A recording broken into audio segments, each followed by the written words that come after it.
오늘 11일, 12월 마지막 주 과정에서는 여름 교재 강의 노트 기준입니다. 강의 노트 기준으로 8장 부동산 이용 및 개발론이다. 이 부분을 조금 더 말씀을 좀 드리도록 하겠습니다. 자, 그럼 여러분 기본서입니다. 자, 기본서는 이제 482페이지입니다. 기본서 482페이지 펴놓으시고요. 강의 노트는 128페이지입니다. 자, 강의 노트 128페이지 여기 보시면 8장 부동산 이용 및 개발론이다 소개되고 있죠. 먼저 출제 경향부터 살펴드립니다. 제가 강의 노트에 최근 10개 년 동안 이용 및 개발론 이 파트에서는 매 회마다 몇 문제씩 출제했는가 이걸 넣어드렸습니다. 그래서 10개 년 넣어드렸지만 이 중에 중요한 건 최근 5개년이다 할 수 있겠죠. 그래서 최근 5개년 28회부터 지난 32회까지 한번 봐보세요. 매 회마다 빠지고 출제되고 있죠. 적게는 두 문제에서 많게는 네 문제 이렇게 출제된 영역이다라는 겁니다. 지난 시험도 세 문제 출제가 되었고요. 여러분이 보시고자 하는 33회 자격 시험도 세 문제는 출제될 것이다. 이렇게 예상된 영역이에요. 그렇지만 다른 파트에 비해서 비교적 평이한 내용들이 많습니다. 그래서 출제가 되면 꼭 득점할 수 있는 영역이 돼야 된다. 물론 처음 공부하실 때는 낯선 용어들이 많기 때문에 어렵게 느껴질 수밖에 없어요. 그렇지만 두세 번 정도만 반복해도 충분히 득점할 수 있는 그 같은 영역이다 생각하시고 오늘은 잘 듣고 이해하시려고 노력을 좀 해보시기 바라겠습니다. 다음은 출제 빈도를 한번 보세요. 강의 노트에 출제 빈도 보시면 8장 이용 및 개발론이다. 이 파트는 크게 두 개의 절로 구성이 되어 있습니다. 1절은 부동산 이용에 대해서 그리고 2절은 부동산 개발이다. 지금 두 개의 절로 구성되어 있는데 제가 소 챕터마다 기출 회차를 표기를 해드렸어요. 이 부분 보시면 한눈에 들어올 겁니다. 1절 부동산 이용이다. 이 파트에서는 거의 출제가 되지 않는다는 이야기예요. 간혹 한 번씩 가뭄에 콩나시 간혹 한 번씩 출제가 되는 영역이다 할 수 있겠죠. 그래서 오늘 또 간단히 용어 중심으로 몇 가지 정리를 좀 해드릴 겁니다. 그리고 2절 부동산 개발 보세요. 여기는 챕터마다 거의 매마다 출제가 되고 있다 할 수 있겠죠.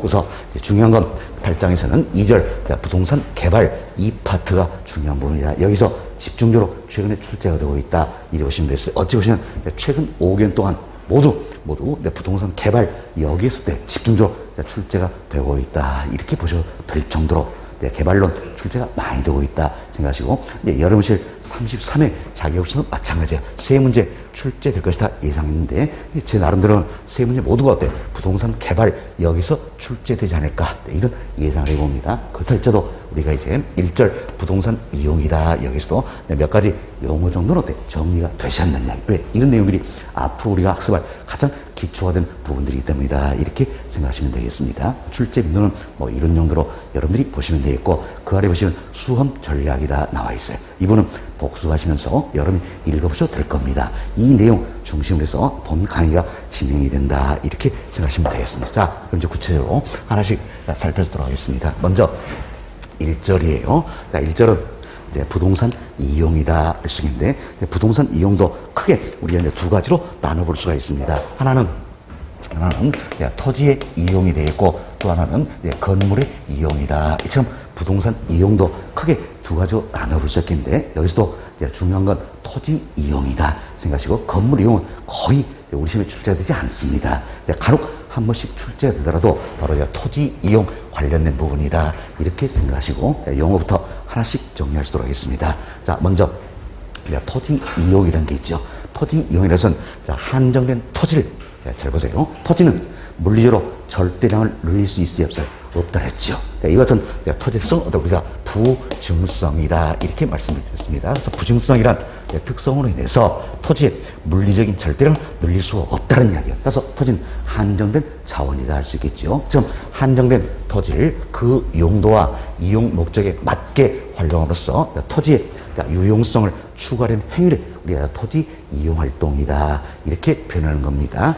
자, 한정된 토지 자원을 효율적으로 이용하기 위해서는 뭔가 행위 기준이 있어야 된다는 이야기예요. 참 토지 이용에 있어서는 행위 기준이 필요하다. 왜? 토지는 한정이 되어 있기 때문에 한정된 토지를 가장 좋게 활용하기 위해서는 즉 효율적으로 활용하기 위해서는 행위지 필요하다. 참 토지 이용에 있어서 행위 기준이 되고 있는 게 바로 최유효 이용이다. 이렇게 보시면 되겠죠. 그래서 토지 이용에서 행위 기준이 되는 건 뭡니까? 최유효 이용이다. 그래서 우리가 최유효 이용이다. 이 용어도 몇 차례 말씀을 드렸어요. 아주 쉽게 생각하면 최유효 이용 뭡니까? 가장 좋은 용도로 써보자.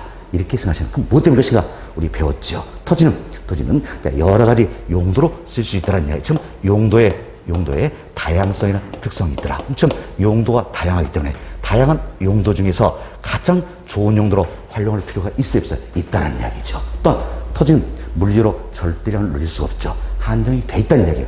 한정된 토지를 효율적으로 이용하기 위해서는 가장 좋은 용도로 활용될 필요가 있겠죠. 그래서 최유효 이용이 이루어져야 된다. 그래서 우리가 이래 배웠습니다. 최유효 이용의 판단 근거가 된다. 토지의 어떤 성 관련됐습니까? 바로 용도의 다양성, 부증성 등과 관련된다. 이렇게 이미 우리가 학습을 했던 내용이다 생각하시면 되겠어요. 그럼 이 어떤 최유효 이용에 대해서 좀 더 구체로 살펴보도록 하겠어요. 사실 최유효 이용이다. 이것은 이제 앞으로 우리 또 다루게 되겠지만 감정평가 실무 기준이라는 게 있어요. 이 감정평가 실무 기준 여기에서는 최유효 이용을 이렇게 정의하고 있다는 이야기. 물론 우리가 지금까지 이런 말씀드렸어요. 아주 쉽게 생각하면 가장 좋은 용도로 써보자. 이럴 때 최유효 이용이다. 이렇게 표현해드렸죠. 이걸 좀 더 구체적으로 정의를 한번 내려보자. 그래서 감정평가 실무기준 여기에서는 최유효 이용을 다음과 같이 정의하고 있는 겁니다. 객관적으로 보아서 양식과 통상의 이용 능력을 가진 사람이 이제 보세요. 양식과 통상의 이용 능력을 가진 사람은 누굴 말하시냐? 바로 보통 사람들인 우리들을 의미한다. 따라서 최유효 이용은 뭡니까? 바로 보통 사람들이 우리들에 의해서 이용이 될 수 있어야 된다는 이야기예요. 따라서 여기서 부동산 전문가만이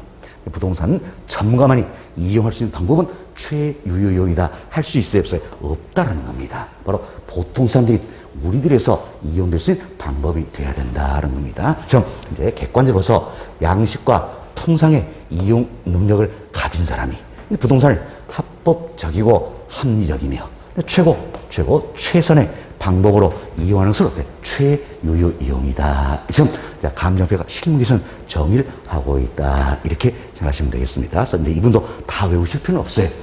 감정평가 실무기준은 이렇게 정의하고 있다. 눈에 익혀두시면 되겠다라는 겁니다. 됐습니다. 그래서 저희들이 이제 토지 이용에서 행위 기준이 되고 있는 최유효 이용에 대해서 우리 정도는 살펴드렸습니다. 간단히 반복습 하시도록 하겠습니다. 자, 여기 보세요. 토지 이용에서 행위 기준이 되는 건 뭡니까? 최유효 이용이다.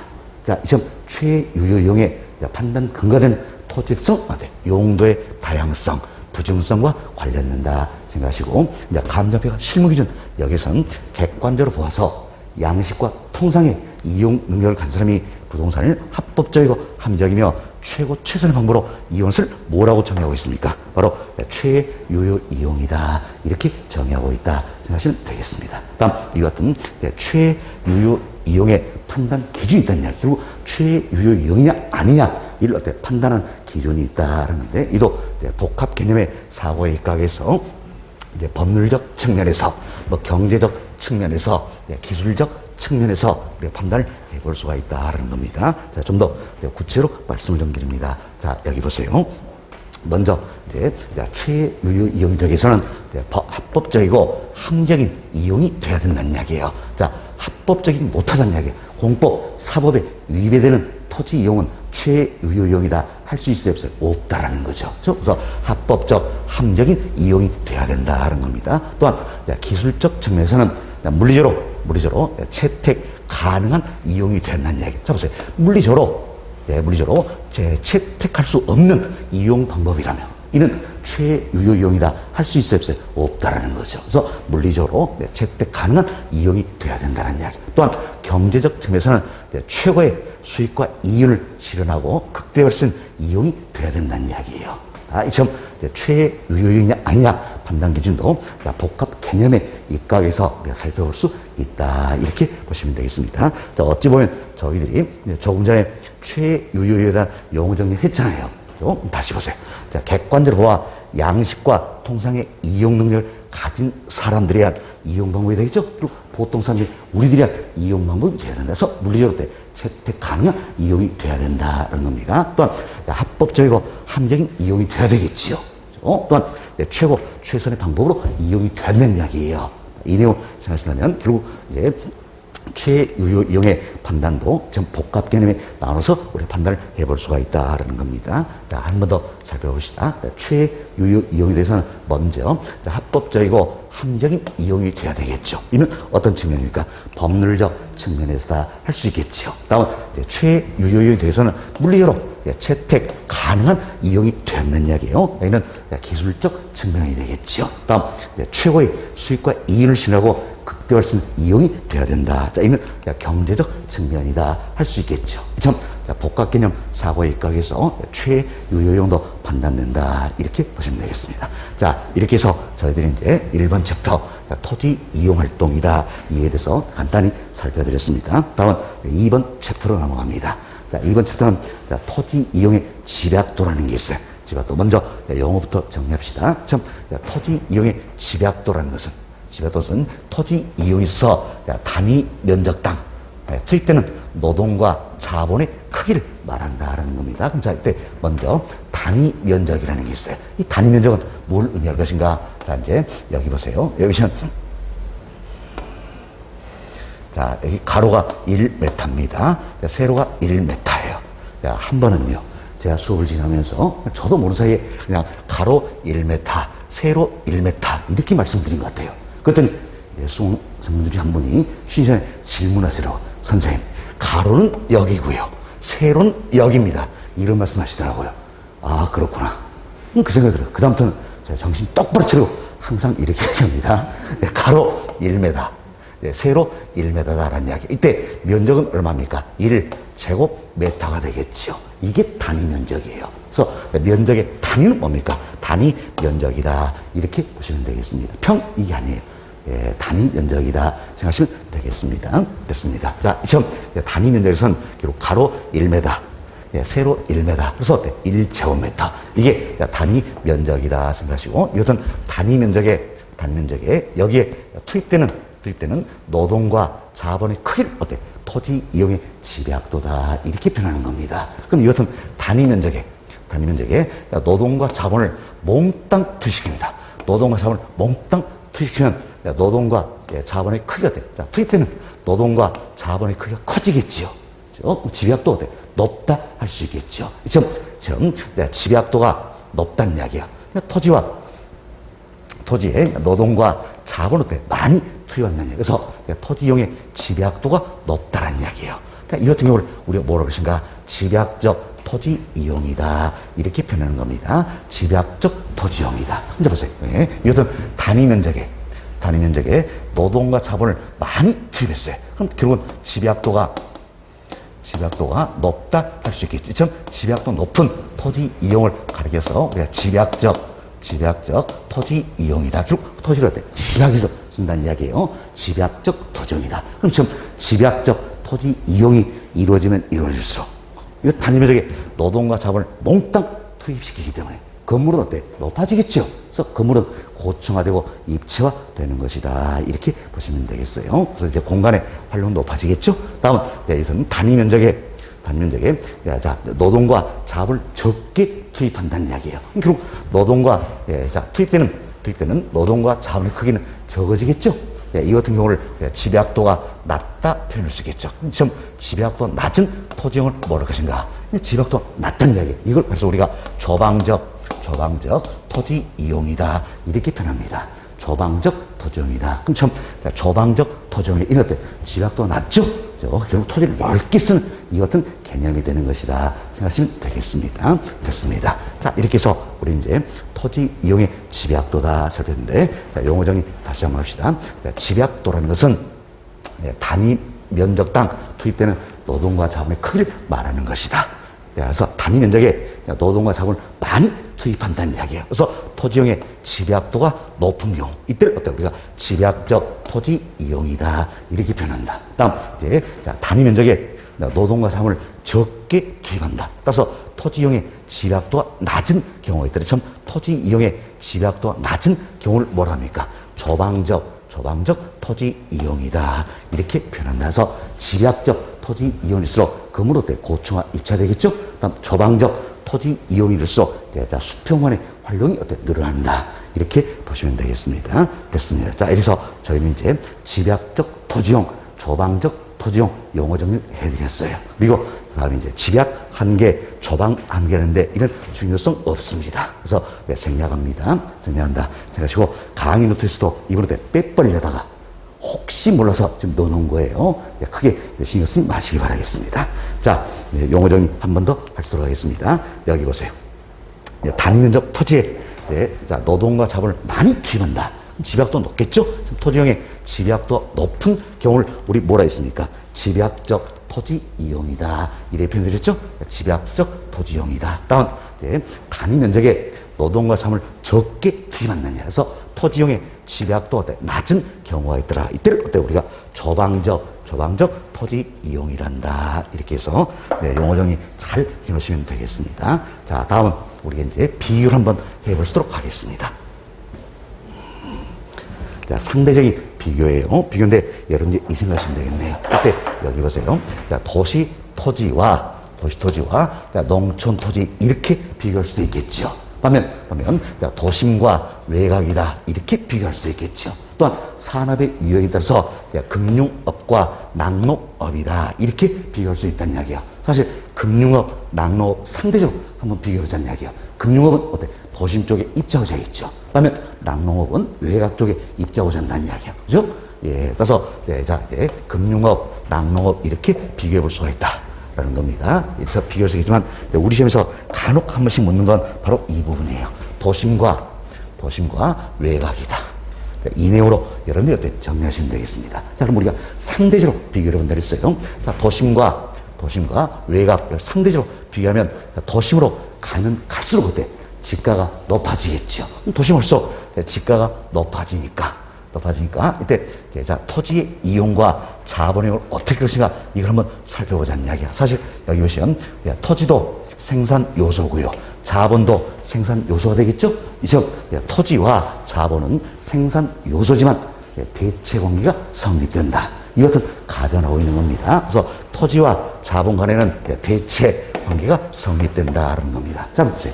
이용자 입장에서 대체 관계가 성립된다면 대체가 가능하기 때문에 어느 걸 이용해도 좋다는 이야기야. 그럼 어느 걸 이용해도 좋다니까 당연히 상대적으로 비싼 걸 이용하자 할까요? 싼 걸 이용하자 할까요?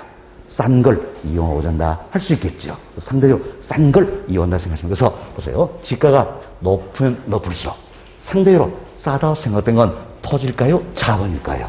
자본이 되겠죠. 자본. 그래서 자, 상대적으로 싸다 생각되는 자본의 이용을 늘린다는 이야기예요. 그리고 상대적으로 비싸다 생각되는 토지의 이용을 줄이게 된다는 겁니다. 그럼 자본의 이용을 늘리기 때문에 투입되는 노동과 자본의 크기가 커지겠지요. 그래서 집약도가 높아진다는 이야기. 즉 집약도 높은 토지용을 뭡니까? 집약적 토지 이용이다. 이렇게 되었죠. 그래서 집약도가 높을수록 이제 토지를 심하게 쓰기 때문에 건물은 고층화 입지가 된다는 이야기예요. 그래서 이는 이제 자, 공간적 개념인데 어떤 공간입니까? 바로 공중공간, 지하공간 이것은 이제 공간적 개념이 된다는 겁니다. 자, 우리가 또 이런 식으로 해봅시다. 여기 보세요. 도심으로 가면 갈수록 시가가 높아지기 때문에 당연히 집약적 토지 이용이 이루어진다. 이렇게 보시면 되겠어요. 참 집약적 토지 이용이 이루어질수록 토지 이용을 줄이고 자본의 이용을 늘리게 된다는 이야기예요. 그럼 결국 토지 대신 뭘 많이 쓰겠다? 자본을 많이 쓰겠다. 이런 관점이 되겠지요. 그럼 토지 대신 자본을 많이 쓰니까 토지에 대한 자본의 대체성이 어때? 높아진다. 그래서 토지에서 자본으로 대체가 많이 이루어진다는 이야기예요. 그래서 자본의 대체성이 높아진다. 또한 자본을 많이 쓰기 때문에 자본의 결합 비율이 어때? 높아진다. 이렇게 표현할 수가 있다는 겁니다. 이에 비해서 외곽입니다. 그럼 외곽으로 가면 갈수록 그래서 지가는 어때? 낮아지겠죠. 그럼 지가가 낮아지니까 이제 벌써 이제 토지의 이용과 자본의 이용을 어떻게 할 것인가? 둘은 생산 요소로서 대체가 가능하다 그랬지요.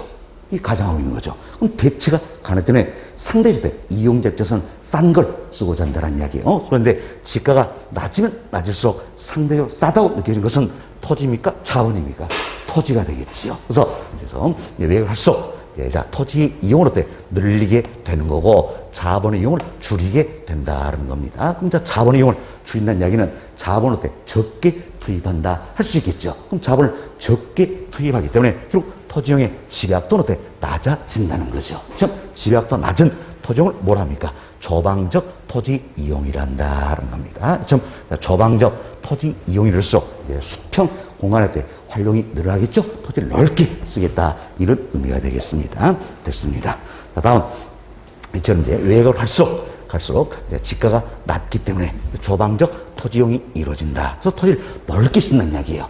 결국은 이제 토지 이용을 늘리고 자본의 이용을 줄이는 거죠. 그럼 자본을 적게 투입시키기 때문에 토지에 대한 자본의 대체성은 어때? 낮아진다. 그럼 토지에서 자본으로 대체가 어때? 적게 이루어진다 할 수 있겠죠. 그래서 자본의 결합 비율도 낮아진다. 이렇게 이해하시면 되겠습니다. 자, 이렇게 해서 저희들이 이제 도심과 외곽을 상대적으로 비교해 드렸어요. 이 내용은 어때? 네, 앞서 말씀드린 것처럼 이제 여기는 도시 토지와 도시 농촌 토지 비교해도 어때? 동일한 내용이 되겠죠. 또한 금융업과 낙농업 비교해도 어때? 동일한 내용이 된다 생각하시고, 우리 시험은 간혹 한 번씩 묻더라도 바로 이 부분이었죠. 도심과 외곽이다 생각하시고 도심과 외곽을 비교하시면 되겠습니다. 도심으로 가면 갈수록 지가가 높아지기 때문에 집약적 토지용이 이루어진다.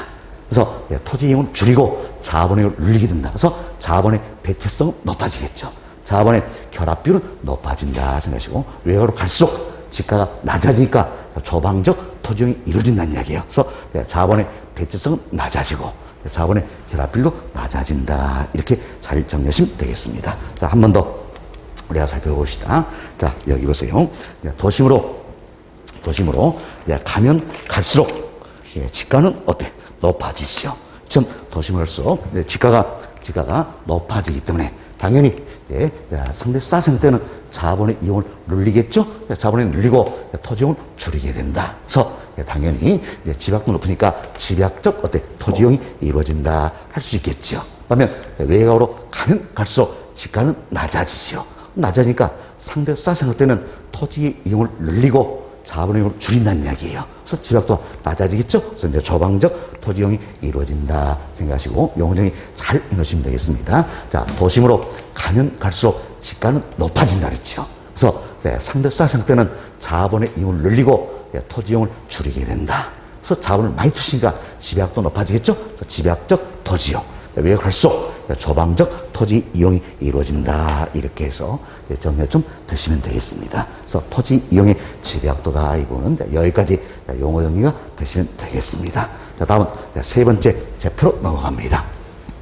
세 번째 챕터는 이제 토지 이용에 따른 부동산 현상이다. 이렇게 넣어드렸는데, 자, 여기서도 몇 가지 용어 정리 좀 하시면 되겠습니다. 먼저 도시 스프롤 현상이라는 게 있어요.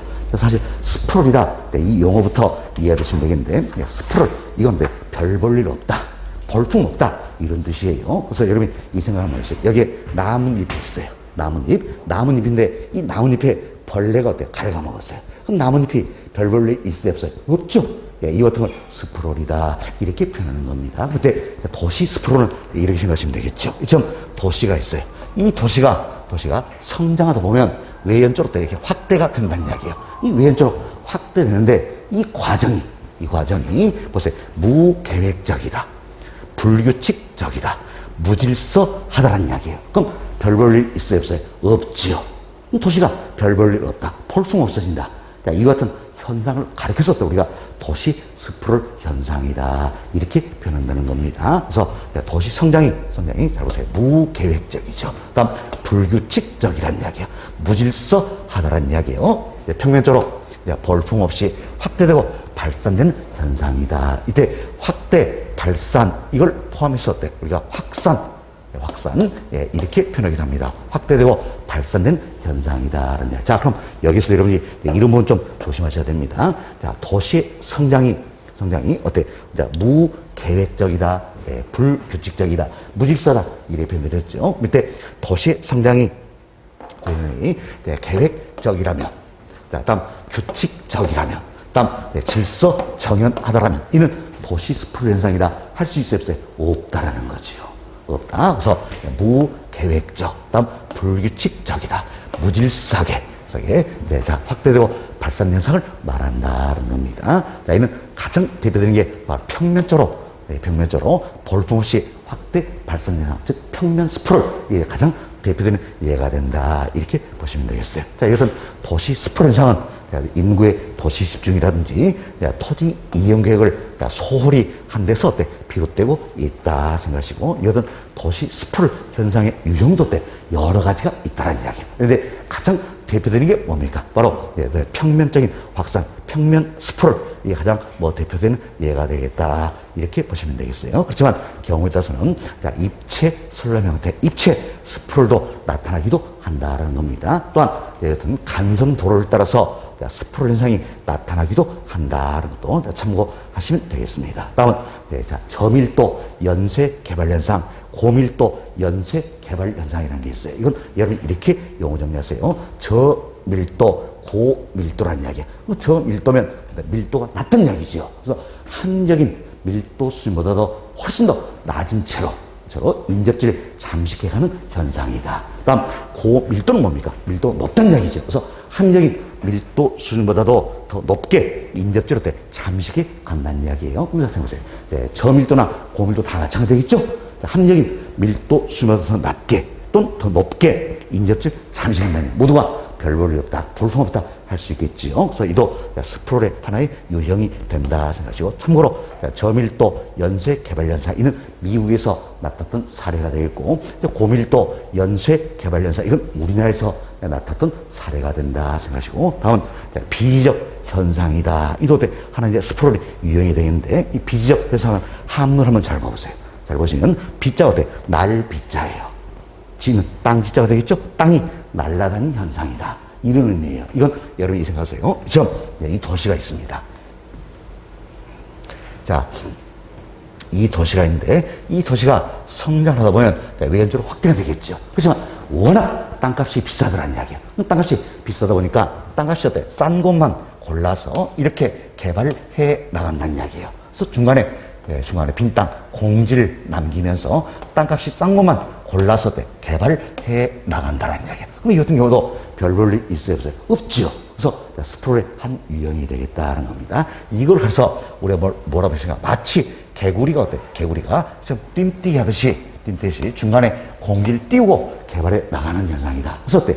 땅이 날아다닌다. 비지적 현상이다. 이렇게 표현하는 겁니다. 그래서 보세요. 개구리가 뛰는 것처럼 도시 중간중간에 상당한 공지를 어때? 남기면서 교회로 확산된 현상, 이걸 비지적 현상이란다. 이것은 비지적 현상도 어때? 스프롤의 하나의 유형이 된다. 이렇게 보시면 되겠습니다. 지금 도시 스프롤 현상이라는 것은 도시 성장이 무계획적, 불규칙적, 무질서하게 확대되고 발생 현상을 말하는데, 가장 전형적인 예가 뭡니까? 평면 스프롤이지요. 그렇지만 경우에 따라서는 입체 슬럼 형태로 나타나기도 하고 간선도를 따라서 나타나기도 합니다.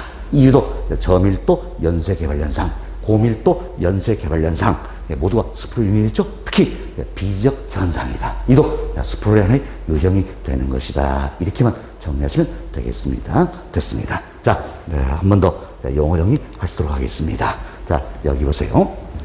여기 보시면 자, 도시 성장이 무계획적, 불규칙적, 무질서하게 자, 확대되고 발산된 현상, 이를 가리켜서 우리가 뭐라고 합니까? 도시 스프롤 현상이다. 이렇게 표현한다라는 겁니다. 이것은 스프롤의 유형도 여러 있지만 그 중에 하나 기억합시다. 자, 이제 개구리가 뛰는 것처럼 도시 중간중간에 상당한 공지를 남기면서 교회로 확산된 현상이 있다. 이걸 뭐라고 합니까? 비지적 현상이다. 땅이 날아다닌다. 그래서 비지적 현상이다. 이도 스프롤 하나의 유형이 되는 것이다. 이렇게 보시면 되겠습니다. 자, 다음은 이것은 도시 스프롤 현상의 특징이다. 그래서 몇 가지 넣어드렸습니다. 넣어드렸는데, 자, 먼저 여기 보세요. 도시 스프롤은요.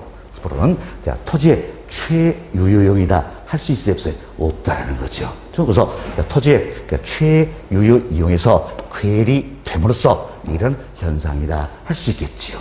자, 30초 생각합시다. 도시 스프롤 현상이 나타나는 이는 토지의 최유효용이다. 할 수 있어요? 없어요? 없다. 생각하시고, 다음은 대도시의 도심지보다는 외곽부에서 더욱 발달한다. 이걸 잘 이해하셔야 됩니다. 자, 이것을 이제 아주 오래전에 우리 시험 때 이분이 또 답이 된 적이 있는 겁니다. 그런데 이것을 도시 스프레드는 근본적으로 이 도시가 성장하면 외연적으로 확대된다는 이야기예요. 이 과정에서 나타나기 때문에 당연히 도시 스프레드는 대도시의 도심에서 발달할까요? 외곽에서 발달할까요? 외곽이다. 외곽이다. 이렇게 하셔야죠. 그래서 도심지보다는 외곽부에서 더욱더 발달하게 된다 보시면 되겠어요. 다음, 여튼 도시 스프레드 현상은 주거적 뿐만 아니라 상업적, 공업적에서 나타나기도 한다는 것도 참고하시면 되겠습니다. 다음, 스프레드 현상이 나타난다는 이야기예요. 그럼 이때 지가는 뭐 지역 특성에 따라 다양할 수 있겠죠? 저는 일반적으로 지가 수준, 표준적 수준보다 더 낮다는 이야기예요. 당연하겠죠? 더 낫다 생각하시고, 특히 이 부분 잘 이해 잘했습니다. 도시 스프레드 현상은 대도시의 도심에서 발달하는 겁니까? 외곽에서 발달하는 겁니까? 외곽. 다음, 주거적 뿐만 아니라 상업지역, 공업지역에서도 발생하기도 한다. 보시면 되겠습니다. 자, 그래서 이제 여기에 자, 또 박스를 하나 넣어드렸습니다. 자, 도시 스프레드 현상이다. 이는 대도시의 도심지가 어디에서? 외곽에서. 그래서 더욱더 발달한다. 이렇게 보시면 되겠어요. 자, 이렇게 해서 저희들이 이제 도시 스프레드 현상이다. 이 부분도 용어 정리를 해드렸습니다. 다음은 직주 분리와 직주 접근 현상이다. 여기에 대한 용어 정리를 좀 하시도록 하겠습니다. 사실 저희들이 지난주에 부동산 시장론 여기에서 주거 분리라는 걸 배웠습니다. 주거 분리, 주거 분리와 여기는 직주 분리다. 이 용어가 혼동해서는 안 되겠죠. 자, 주거 분리는 우리 어떻게 배웠어요? 주거지가 분리되는 현상이다. 이래 배웠죠.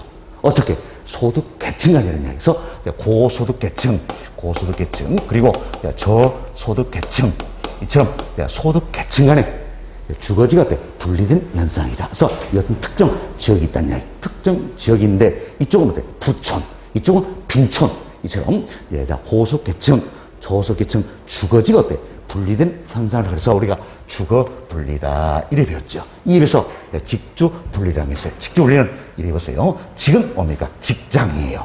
직장. 자, 직은 직장이다. 다음 주는 뭡니까? 주거지입니다. 주거지. 참 직장과 주거지가 분리되는 현상이다. 직장과 주거지가 분리되는 현상이다. 그래서 도심에 직장을 두고 있는 근로자가 도심에 내 집 마련하면 좋겠죠. 그렇지만 도심에 내 집 마련이 어렵다는 이야기예요. 그래서 주거지를 외곽으로 이동시킨다 할 수 있겠죠. 이처럼 직장과 주거지가 분리되는 현상을 뭐랍니까? 직주 분리란다. 자, 용어 정리 할 수 있겠죠. 주거 분리는 뭐였어요? 자, 주거지가 분리된 현상이다. 어떻게? 소득 계층 간에. 그래서 고소계층, 저소계층, 소득 계층 간에 주거지가 분리된 사람은 주거 분리를 한다는 겁니다. 그러면 직장과 주거지가 분리된 현상이다. 이걸 뭐랍니까? 직주 분리란다. 이렇게 보시면 되겠지요. 자, 도심에 직장을 둔 근로자가 주거지를 외곽으로 이동시킴으로써 직장과 주거지가 분리되는 현상을 가리켜서 직주 분리란다. 직주 분리의 가장 대표된 원인이 뭡니까? 바로 교통의 발달이다 할 수 있겠죠. 그럼 교통이 발달할수록 그래서 자, 보세요. 외곽에서 도심으로 출퇴하는데 시간이 많이 안 걸리겠죠?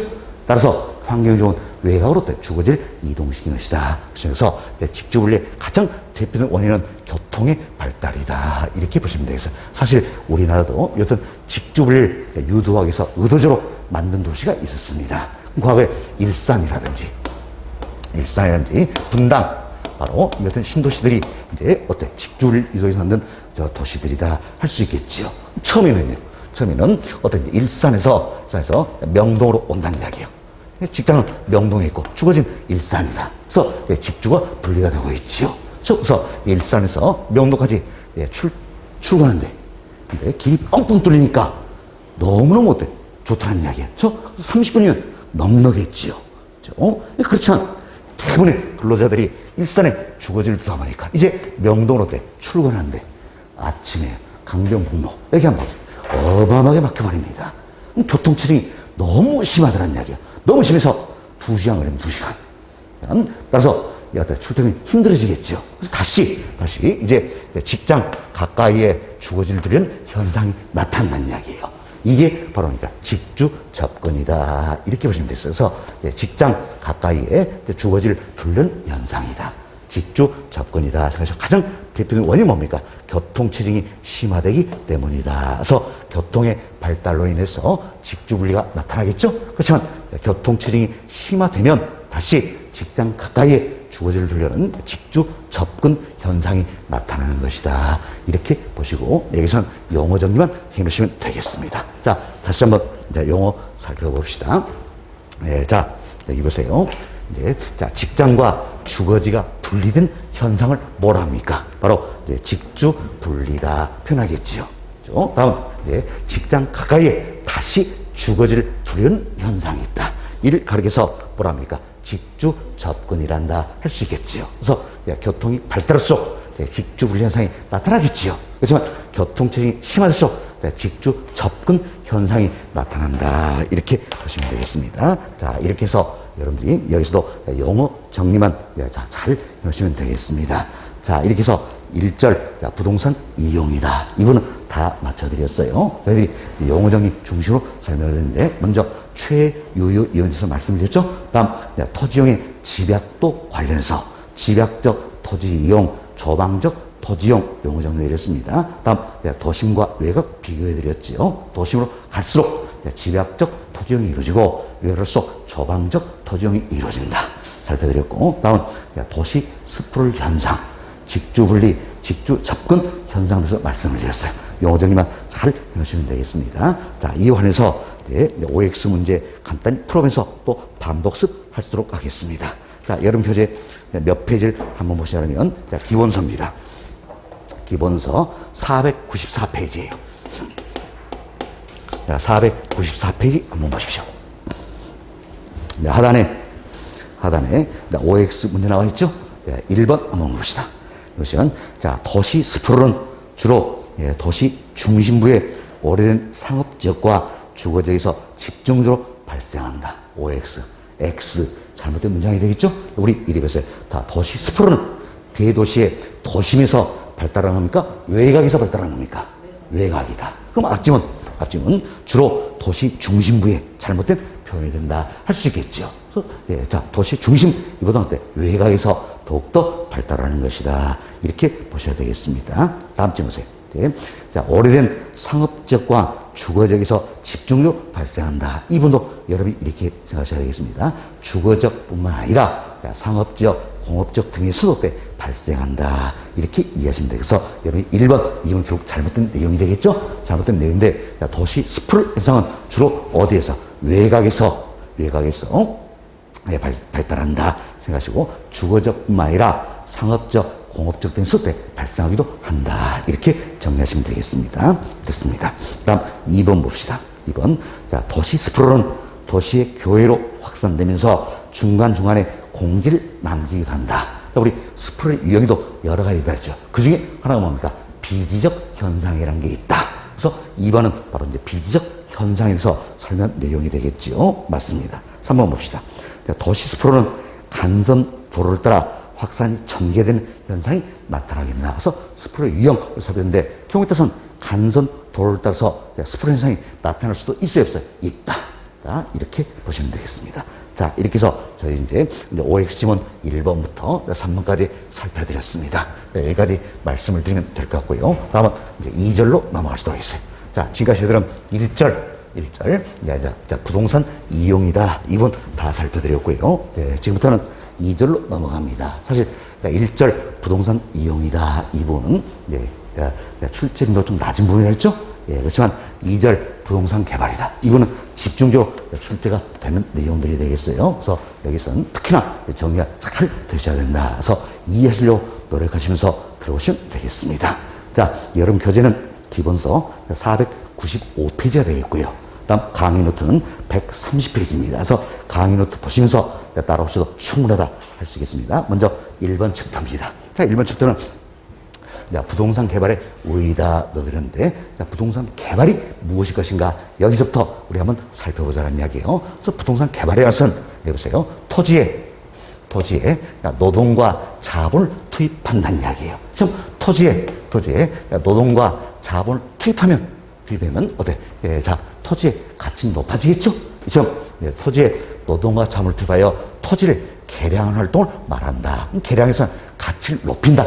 이런 의미가 내포되어 있는 겁니다. 그래서 토지를 개량하는 활동이다. 라는 겁니다. 사실, 예, 자, 부동산 개발 한마디로 표현은 뭡니까? 바로 토지를 개량하는 활동이다. 이렇게 정의할 수가 있다는 겁니다. 부동산 개발이란 결국 토지를 개량하는 활동이다. 할 수 있겠습니다. 다음, 사회적 수요와 환경의 변화에 따른 토지의 최유효 이용을 위한 시장의 적응 과정이다. 이렇게도 표현할 수도 있겠죠. 참고하시면 되겠어요. 다음, 여기 보시다 이제 부동산 개발업의 관리 및 육성 법률이 있어요. 이 법률을 약칭으로 제가 부동산 개발업법이다. 이렇게 표현합니다. 부동산 개발업의 관리 및 육성 법률, 이걸 약칭으로 부동산 개발업법이다. 그런데 지금 부동산 개발업법, 여기서는 부동산 개발을 어떻게 정의하고 있느냐. 예, 이 내용도 출제가 되려고 예상되는 부분이에요. 잘 보세요. 자, 지금 우리는 자, 부동산 개발법, 이걸 기준하는 이야기예요. 지금 부동산 개발법, 여기에서는 자, 토지를 건설 공사 수행 또는 형질 변경의 방법으로 조성한 행위, 여기에 해당한다면 부동산 개발이다. 이렇게 보겠다는 이야기예요. 다음, 건축물을 건축, 대수선, 리모델링 또는 용도 변경하거나 공작물 설치한 행위, 여기에 해당하면 부동산 개발이다. 이렇게 보겠다는 겁니다. 그렇죠? 다시 보세요. 자, 지금 우리는 부동산 개발법을 이야기하고 있어요. 그래서 부동산 개발법, 여기에 의한다면 토지를 건설 공사 수행 또는 형질 변경의 방법으로 조성하는 행위. 다음, 건축, 대선, 리모델링 또는 용도 변경하거나 공작물 설치하는 행위, 여기에 해당이 된다면 어때? 부동산 개발이다. 할 수 있겠죠. 다만 자, 시공을 담당한 행위는 어때? 제외하겠다는 이야기예요. 그래서 부동산 개발법, 여기에 한다면 자, 시공을 담당한 행위는 부동산 개발에 포함되는 겁니까? 제외되는 겁니까? 제외된다. 이 내용을 특히 잘 이해하셔야 됩니다. 자, 그럼 여기 보세요. 자, 토지를 자, 형질 변경의 방법으로 조성하는 행위다. 이는 어때? 부동산 개발법, 연대면 부동산 개발에 해당이 되겠지요. 그렇지만 토지를 자, 형질 변경 방법으로 조성하면서 시공을 담당하는 행위다. 이 표현하면 이는 개발에 해당이 됩니까? 안 됩니까? 안 된다. 그래서 여러분들이 사실 제가 이제 이 두 가지를 넣어드렸어요. 이 두 가지 넣었는데 이보다도 더 중요한 거 바로 이 부분이에요. 자, 시공을 담당한 행위는 자, 부동산 개발에 포함이 되는 겁니까? 제외되는 겁니까? 제외된다. 그래서 이것만 잘 이해하시면 됩니다. 자, 부동산 개발법, 여기에 의한다면 자, 시공을 담당한 행위는 부동산 개발에 포함됩니까? 제외된 겁니까? 제외된다. 이렇게 보시면 되겠어요. 다음, 이제 자, 부동산 개발법, 여기에 의한다면 타인에게 공급할 목적으로 부동산 개발을 수행하는 업이 있다는 이야기야. 이를 그래서 부동산 개발업이다. 이렇게 용어 정의하고 있다 생각하시면 되겠습니다. 그래서 저희들이 이제 부동산 개발의 의의다. 이 부분 다 말씀을 드렸습니다. 그래서 의 여기까지 말씀을 드렸고요. 다음 여러분 기본서 494페이지 다시 494페이지 하단을 한번 봐보세요. 하단 보시면 자, OX 문제 들어있죠? 저희 좀 전에 1번, 2번, 3번까지는 풀어드렸고 4번, 5번이 방금 설명드린 내용이에요. 4번 한번 봅시다. 4번 자, 부동산 개발업의 관리 및 육성은 법령상 자, 부동산 개발업법 이걸 말하는 거죠. 자, 부동산 개발업이란 타인의 공급을 목적으로 부동산 개발 수행하는 업을 말한다. 그렇죠? 타인에게 공급할 목적으로 부동산 개발 수행하는 업을 부동산 개발업법, 여기서 뭐라고 합니까? 부동산 개발업이다. 이렇게 용어 정의하고 있다 보시면 되겠죠. 다음, 그래서 맞는 질문이 되겠고요. 5번 봅시다. 5번. 자, 부동산 개발은 사회적 수요와 환경의 변화에 따른 토지의 유효 이용을 위한 시장 적응 과정이다. 표현해 볼 수 있겠죠? 그래서 이제 맞는 내용이 되겠다. 이렇게 보시면 되겠습니다. 자, 이렇게 해서 저희들이 이제 부동산 개발의 우위 2부는 다 말씀을 드렸습니다. 자, 다음, 부동산, 한 번 더 용어 정리 넘어갑시다. 자, 여기 보세요. 자, 부동산 개발이라는 것은, 그것은 토지에 노동과 자본을 투입해서 토지를 어때? 개량하는 활동이다. 알 수 있겠죠. 그래서 부동산 개발 한마디로 표현하면 토지를 개량하는 활동이다. 말씀드렸죠. 다음은, 자, 부동산 개발법 여기에 은다면, 자, 부동산 개발법, 자, 여기에 은다면, 자, 시공을 담당하는 행위는, 자, 부동산 개발에 포함이 되는 겁니까? 제외되는 겁니까? 제외된다라는 걸 잘 이해놓으시라 말씀을 드렸지요. 됐습니다. 다음은, 자, 부동산 개발의 과정에 대해서 몇 가지 살펴보도록 하겠습니다. 자, 먼저 이처럼 이제 부동산 개발이 어떠한 과정을 통해서 이루어지냐 이 내용이에요. 이도 학자에 따라서 견해가 아주 다양합니다. 그 중에 가장 대표되는 견해를 하나 말씀을 드립니다. 자, 가장 먼저 할 일이 뭘 것인가? 뭘 할 것인가? 생각을 해보자는 이야기예요. 그래서 구상, 아이디어 단계다라는 겁니다. 뭘 할 것인가? 생각을 했습니다. 그럼 이 자체가 타당성 인정지 검토가 돼야 되겠지요. 그래서 타당성 분석 단계다라는 이야기. 그럼 타당하다면 개발을 위해서 뭐가 필요합니까? 땅이 필요하겠지요. 그래서 이제 부지를 모색하고 확보를 해야 되겠지요. 그렇죠? 부지를 모색하고 확보한 이후에 다시 한번 타당성 분석이 이루어진다는 이야기예요. 사실 저도 이제 건설회사에 만 10년 동안 근무를 한 적이 있습니다. 그래서 건설회사에서 만 10년 동안 근무를 했었는데 그 당시에 제 입사 동기 중에 한 사람이 맡은 업무가 있죠. 그 업무가 뭡니까? 땅 사러 돌아다니는 그 친구는. 그게 주 업무예요. 그래서 오로지 땅만 사러 돌아다니는 이야기예요. 뭐 요즘은 택지를 어때? 건설에서 분양받아서 그게 아파트 질 수도 있잖아요. 그렇지만 건설 자체적으로 땅 사가지고 그게 어때? 아파트 질 수도 있겠지요. 그래서 그 친구는 땅만 사러 돌아다닙니다. 그런데 예를 들어서 여기에 아파트 한 지를 하나 조성하고자 한다는 이야기야. 아파트 한 조성하는데 이 땅을 어때? 사들여야 되겠지요. 사들였는데 한꺼번에 사들여 보면요. 그만큼 어때? 비용이 많이 들겠지요. 그래서 이걸 야금야금 사들입니다. 사는데 그 친구 이야기는 그 당시에 그 친구 이야기하면 이 단지 아파트 한 조성 이 땅을 사들이는데 3년 잡수 3년 잡고 땅을 어때? 야금야금 사들인다는 이야기예요. 그러면서 수익성을 더 높이기 위해서 형질 변경 등의 과정을 약 2년 정도입니다. 그래서 이제 터프하게 들어가는 거예요. 그래서 상당히 건설회사들이 땅들이 많기 때문에 부채비율이 높은 것도 사실이에요. 그래서 우리가 90년 말에 IMF 위기를 겪었잖아요. 그때 건설회사들이 부도가 많이 났습니다. 그게 뭡니까? 부채비율이 높기 때문이었어요. 좋습니다. 참고하시고 여튼 이처럼 이제 부지를 모색하고 확보하는 이 기간이 어때? 길어질 수가 있다는 이야기예요. 그럼 당초에는 타당성이 있다 할지라도 그럼 이 기간이 길어진다면 보세요. 이제 3년 만에 이 땅을 사놨어요. 그리고 다시 한번 타당성 분석해보면 타당성이 있을 수도 있겠지만 없을 수도 있겠지요. 그래서 한 번 더 타당성 분석을 하게 된다. 그래서 굉장히 독특한 절차예요.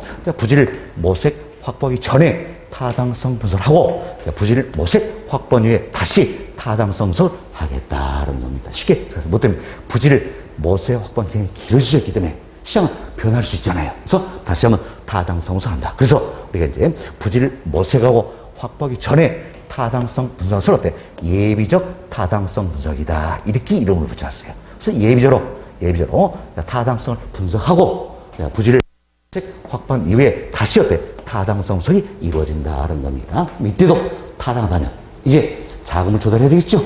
금융 그리고 건물 지어야 되겠죠. 건설 그리고 이제 마케팅 단계 순으로 이루어진다는 겁니다. 그래서 여러분들이 먼저 과정 순서부터 기억을 하셔야 돼요. 이미 우리 시험도 때 순서 다 물어본 겁니다. 그런데 부동산 개발의 과정이다. 설명한 학자의 견해가 아주 다양하겠죠. 그중에 우리 가장 대표적인 견해 지금 한 가지를 말씀드린 겁니다. 7단계가 되는데 가장 먼저 할 일이 뭡니까? 뭘 할 것인가? 구성, 아이디어 단계다. 다음 예비적으로 타당성 인정지 검토가 되겠죠?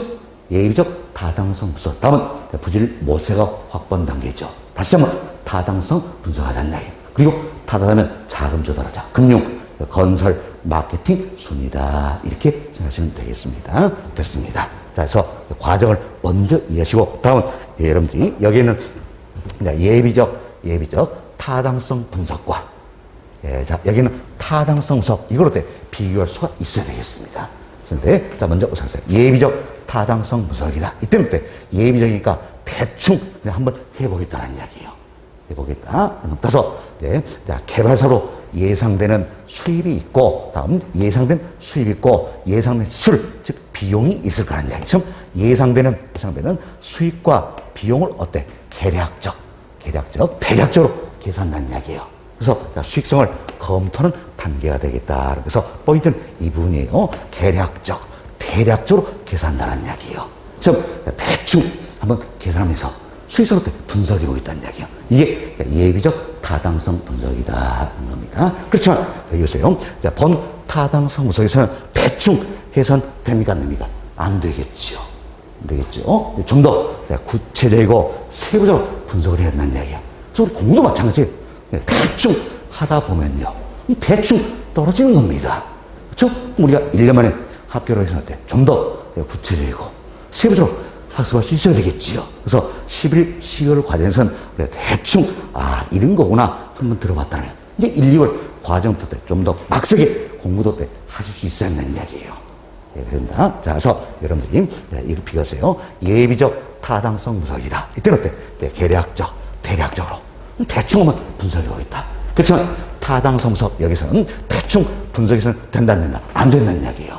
안 된다. 그래서 좀 더 구체적이고 세부적으로 타당성으로 분석을 해야 된다는 이야기. 이래서 복합 개념에 입각하게 된다. 그래서 복합 개념에 입각해서 다양한 측면에서 타당성을 검토하게 된다는 겁니다. 그래서 기술적 측면에서, 경제적 측면에서, 법률적 측면에서, 좀 다양한 측면에서 타당성을 검토하겠다는 겁니다. 그때 보세요.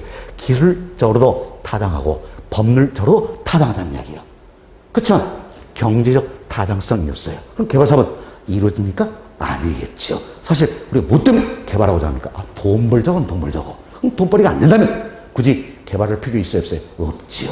없죠. 그래서 아무리 기술적으로 법률적으로 타당하다 할지라도 경제적 타당성이 없다면 개발 사업은 이루어지지 않는다. 그래서 무엇보다 중요한 건 경제적 타당성 여부에 달려있다. 이렇게 참고하시면 되겠습니다. 다음 이것은 타당성 분석 결과가 비록 동일하다 할지라도 모든 개발업자에게 채택된 것만은 아니라는 이야기예요. 자, 무슨 이것은 A라는 개발 사업에 대해서 타당성 분석 결과가 나왔어요. 나왔는데 이제 보니까 10% 수익이 기대가 된다는 이야기예요. 그렇지만 개발업자마다 요구하는 수익률은 같을까요? 다를 수 있을까요? 다를 수 있겠죠. 지금 개발업자마다 요구하는 수익률은 다를 수가 있기 때문에 타당성 분석 결과가 비록 동일하다 할지라도 개발업자에 따라 개발업자 채택 여부는 어때? 다를 수 있다는 겁니다. 뭐 때문에? 개발업자마다 요구 수익률이 다를 수 있기 때문이다. 이렇게 보시면 되겠습니다. 이 내용도 잘 기억하세요. 타당성 분석 결과가 비록 동일하다 할지라도 개발업자에 따라 채택 여부는 다를 수가 있다는 겁니다. 뭐 때문에? 개발업자마다 요구 수익이 다를 수 있기 때문이다. 자, 이렇게 해서 저희들이 이제 부동산 개발의 과정이다 순서를 말씀드렸고, 먼저 예비적 타당성 분석 단계와 타당성 분석 단계를 비교를 해드렸습니다. 그래서 이제 예비적 타당성 분석이다. 이런 대충 해보겠다. 그래서 계략적으로 계산해서 수익성을 검토하는 단계다. 그렇지만 타당성 분석 복합 개념 사후입각에서 더욱더 구체적이고 세부적으로 분산 단계다. 이렇게 보시면 되겠습니다. 자, 그리고 마케팅 단계에서 자, 여기 있죠. 마케팅 단계에서 이해가 되셔야 되겠습니다. 그 전에 용어 정리 다시 한번 합시다. 여기 보세요. 자, 이제 개발사로 예상된 수익과 비용이 있다는 이야기야. 이를 대략적으로 계산해서 대충 검토한다 했죠? 수익성을 검토한 단계는 뭡니까? 예비적 타당성 분석 단계다 할 수 있겠죠. 그러면 복합 개념에서 구체적이고 세부로 타당성을 분석 단계는 뭡니까? 타당성 분석 단계다. 이렇게 잘 비교하시면 되겠습니다. 다음은 이제 마케팅 단계가 있습니다. 자, 사실 이제 부동산 개발 사업의 성공 여부는 시장성에 달려 있다 볼 수 있겠죠. 그래서 여러분이 이제 시장성이다 이용을 잘 생각하시는데 사실 우리 이런 생각을 합시다. 분양이나 임대가 잘 된다면 시장성이 높다라겠죠. 분양 임대가 안 되면 시장성이 낮다 이렇게 표현하겠죠. 그리고 내가 어때? 이제 건물에서 분양 임대 잘 돼야 될 거 아니에요. 그렇죠? 따라서 개발 사업의 성공 여부는 뭐에 달려 있어요? 개발 사업의 시장성에 달려 있다. 그래서 우리가 개발 파트에서 시장성 이 표현이 나면 반드시 뭘 떠내면 되겠습니까? 분양, 임대 이걸 떠올리시면 되겠다는 겁니다. 분양, 임대. 사실 분양, 임대가 잘 돼야지 개발 사업이 성공할 거 아니에요. 그렇죠? 시장성에 달려있다 이렇게 보시면 되겠습니다. 다음 이 같은 부동산 개발 사업의 마케팅에도 크게 두 가지가 있다는 이야기예요. 하나는 분양 관련 마케팅이겠죠. 또는 매도다 표현을 쓰겠죠. 다음 임대 관련된 마케팅이 있다는 이야기에서 분양, 임대 관련 마케팅 이 두 가지는 서로 또 연관이 깊다는 이야기예요. 그러니까 이런 생각합시다. 내가 분양 받았어요. 분양받아서 다시 임대할 수도 있겠지요. 그렇죠? 임대가 안 된다면 분양받을 할까요? 아니겠죠. 그래서 개발사의 마케팅에는 크게 두 가지가 있다. 하나는 분양, 또 하나는 임대라는 이야기야. 이 두 가지가 서로 연관이 크다는 얘기죠. 자, 말씀드렸죠? 임대가 순조롭지 않은 부동산은 매도도 어려워, 즉 분양도 어려울 것이기 때문이다. 이렇게 보시면 되겠습니다. 다음, 특히나 여튼 이제 임대 관련 마케팅은 언제부터? 개발 초기 단계부터 이것이 바람직하다. 왜 그렇습니까? 자, 임대 완료 기간이 길어질수록 그만큼 추가 비용이 많이 발생하겠죠? 그래서 임대 관련 마케팅은 언제부터? 개발 초기부터 이것이 바람직하다. 그래서 초기, 여기에 동그라미 또 쳐주시고 그래서 우리 시험은 이걸 때 개발 중기부터 이렇게 말을 바꾼 적이 있어요. 잘못된 거죠? 특히 임대 관련 마케팅 언제부터? 개발 초기부터 이것이 바람직하다는 겁니다. 다음은 이제 동그라미 3번 관련 내용이에요. 아마 이 부분은 여러분이나 거의 비슷한 생각을 가질 겁니다. 자, 우리 이런 한번 사례를 한번 들어봅시다. 여기 보세요. 여기 보시면 이처럼 이제 10층짜리 건물이 있다는 이야기예요. 그럼 내가 10층짜리 건물을 가지고 있어요. 그럼 누구에게 임대해 줄 것인가 한번 생각해 보자는 이야기예요. 그럼 저 같으면요.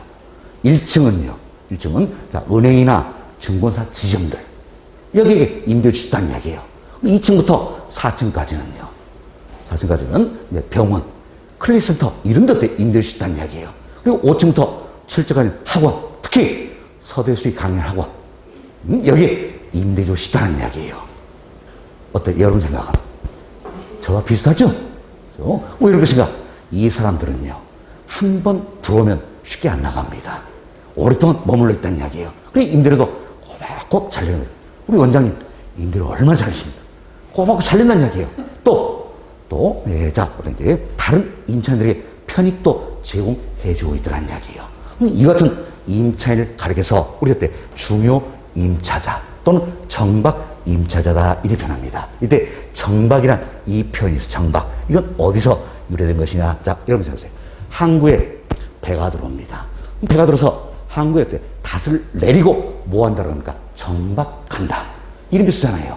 정박은 뭡니까? 오랫동안 머물러 있다. 이렇게 생각하시면서 중요 임차자, 이를 정박 임차자 표현. 이런 오랫동안 머물러 임차인들이다.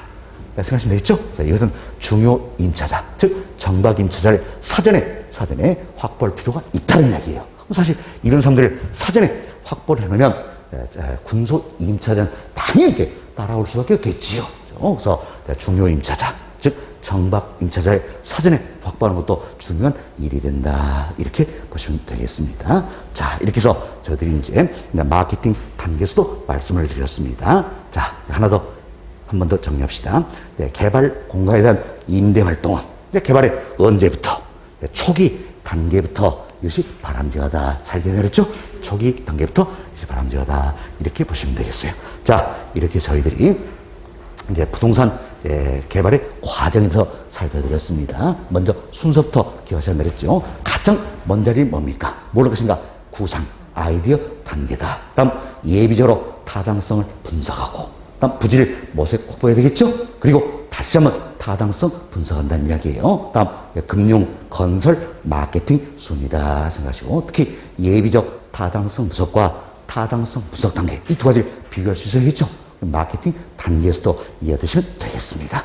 자, 이렇게 저희들이 부동산 개발의 과정이다. 이분도 다 맞춰드렸습니다. 다음 여러분 교재 몇 페이지를 한번 보시자 그러면 기본서입니다. 502페이지를 한번 보세요. 기본서 502페이지입니다. 자, 찾으셨나요? 예, 502페이지 보시면 상단에 OX 지문이 들어있어요. 그런데 1번 보실 필요 없습니다. 아주 오래전에 한번 나왔던 지문이에요. 거의 중요성 없습니다. 다음 2번 한번 봅시다.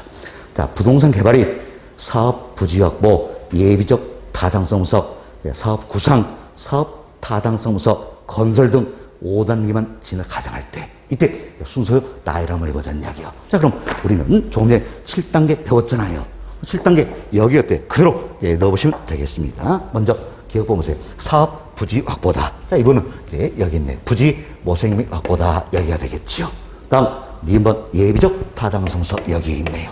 다음 디귿번 사업 구상 아이디어 단계다. 여기죠. 다음 1번 사업 타당성 분석 여기네요. 예, 다음 민번 건설 여기다. 이렇게 생각하시면 되겠죠. 이 순서에 맞게 배열만 하시면 되겠어요. 따라서 순서 나간다면 5단계만 가져있을 때 순서 나간다면 뭡니까? 디귿, 다음은 니은, 다음은 기억, 그리고 리을, 미음, 순이 된다. 이렇게 생각하시면 되겠죠. 다음 3번 지문 봅시다.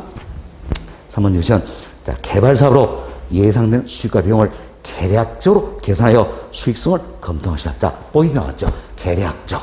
대충 계산을 해보겠다. 이는 자, 예비적 타당성 분석입니까? 타당성 분석 단계입니까?